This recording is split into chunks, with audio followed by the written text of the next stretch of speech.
ख्वाबों ख्यालों में सोचा नहीं था, तूने मुझे इतना प्यार दिया। मैं जब भी जहाँ भी कड़ी धूप में था, तेरी जुल्फ ने मुझ पे साया किया। हाँ तू है मेरी बातों में तू है, मेरे ख्वाबों में तू, यादों में तू, इरादों में तू है। हाँ तू है मेरी बातों में तू है, मेरे ख्वाबों में तू, यादों में तू, इरादों में तू है, इरादों में तू है। লাঠির মুখেও গানের সুর। সম্প্রতি সোশ্যাল মিডিয়ায় ভাইরাল হয় এমনই এক ভিডিও, যেখানে এক সেনাবাহিনীর জওয়ান খালি গলায় গানে মেতে ওঠে নেট দুনিয়া। সেই সেনা জওয়ানের নাম তামিম চৌধুরী।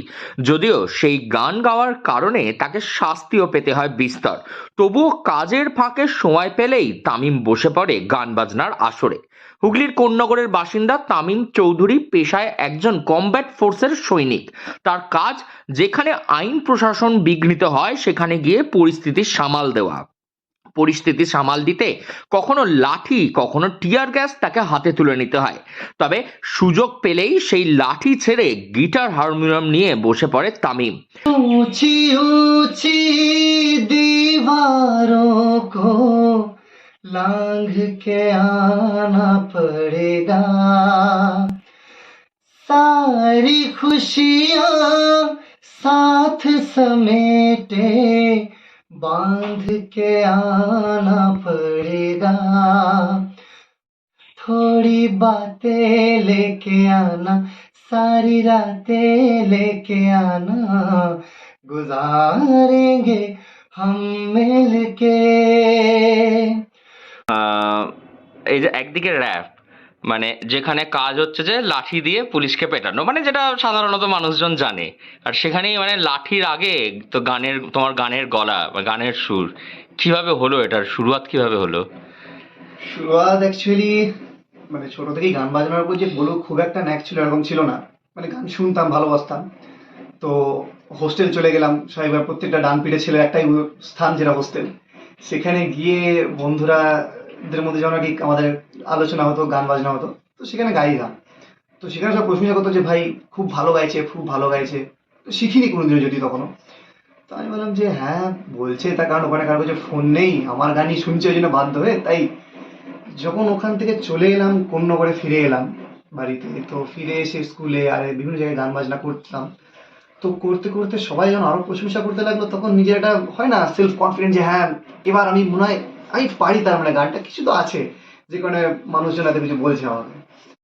তারপর আবার চাকরিতে জয়েন করে গেলাম, চাকরি পেয়ে যখন চলে গেলাম, গিয়ে গান বাজনা তখন এই শুনে শুনেই হচ্ছে। আর তারপর থেকে আর যে সেভাবে প্রথাগত গানের শিক্ষা তুমি? না, প্রথাগত নেই। প্রথাগত যা গান হয়েছে ওই শুনে, লোকের শুনে কিছুটা। কি করো তুমি, চাকরি কি করো? আমি ওয়েস্ট বেঙ্গল পুলিশে আছি। পুলিশের একটা ফোর্স আছে যেটার নাম হচ্ছে র্যাপিড অ্যাকশন ফোর্স, যেটাকে আপনারা সবাই হয়তো র্যাপ বলে জানেন, খুব পেটায়। তো সেখানেই আছি। তো সেখানে আমাদের ডিউটি দুর্গাপুরে পোস্টিং এখন। তো ডিউটি পারপাস আমাদের বিভিন্ন জায়গায় ঘুরে বেড়াতে হয়। আর এমন ডিউটি ছিল আপনারা তো ভালোই জানেন যে কিরকম ডিউটি হয়, যে কারণে গান বাজনা ওই আর কি।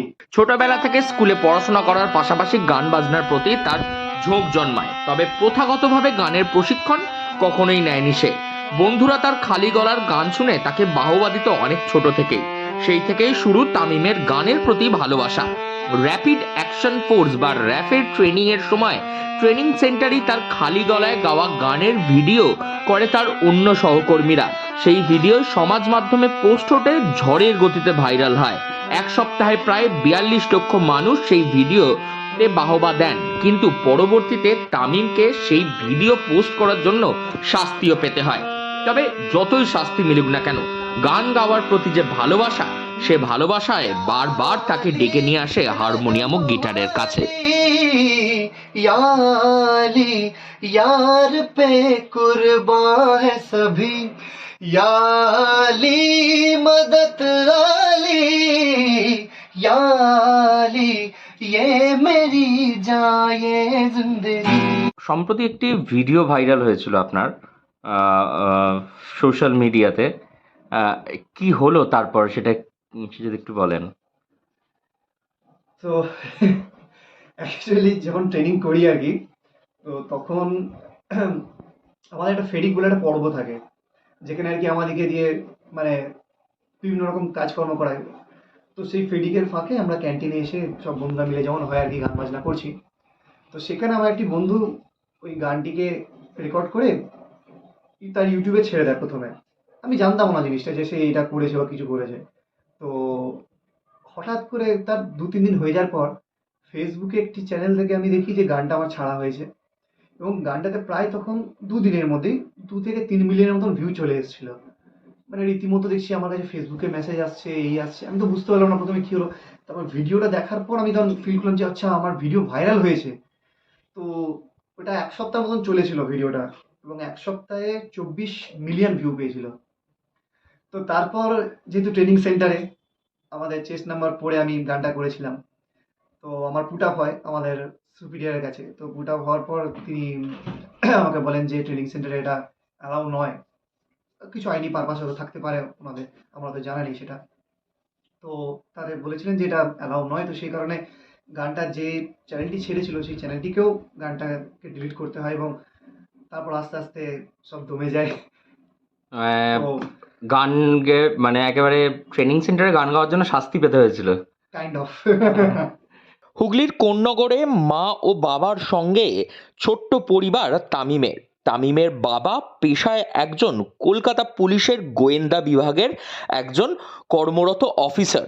তাদের পরিবারের মধ্যে গান বাজনার প্রতি কারুর সেরকম বিশেষ ঝোঁক না থাকলেও তামিমের তার গানের প্রতি ঝোঁক, তার গানের প্রতি আগ্রহ তার বাবাকেও যে আনন্দিত করে তোলে সে কথাই জানিয়েছেন তার বাবা।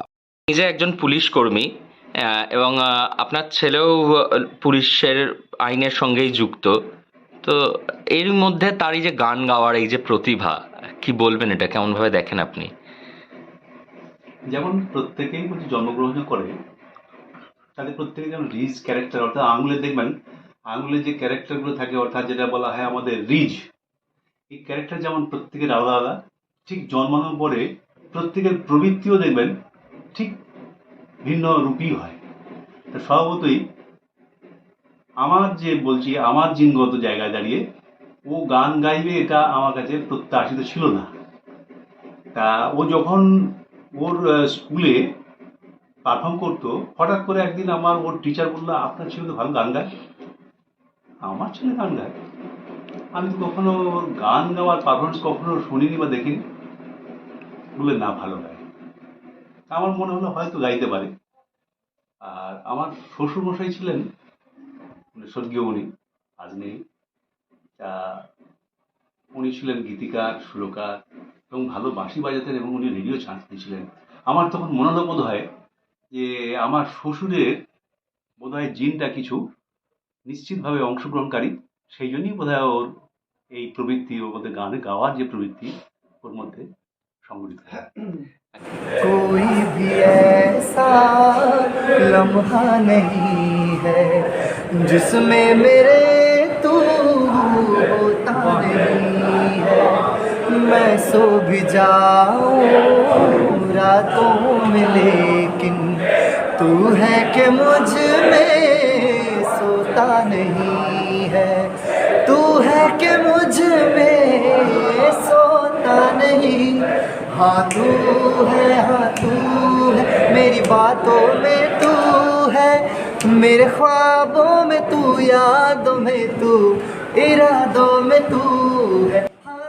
যে হাত লাঠি ধরে ল অ্যান্ড অর্ডার সামলায়, যে হাত দিয়ে টিয়ার গ্যাসের সেল ফাটানো হয় উত্তেজিত জনতাকে থামানোর জন্য, সেই মানুষেরই গলার গানে হাততালি পড়ে প্রচুর মানুষের। ঠিক এমন ঘটনারই সাক্ষী এই তামিম চৌধুরী। হুগলি থেকে রাহি হালদার, লোকাল 18 বাংলা।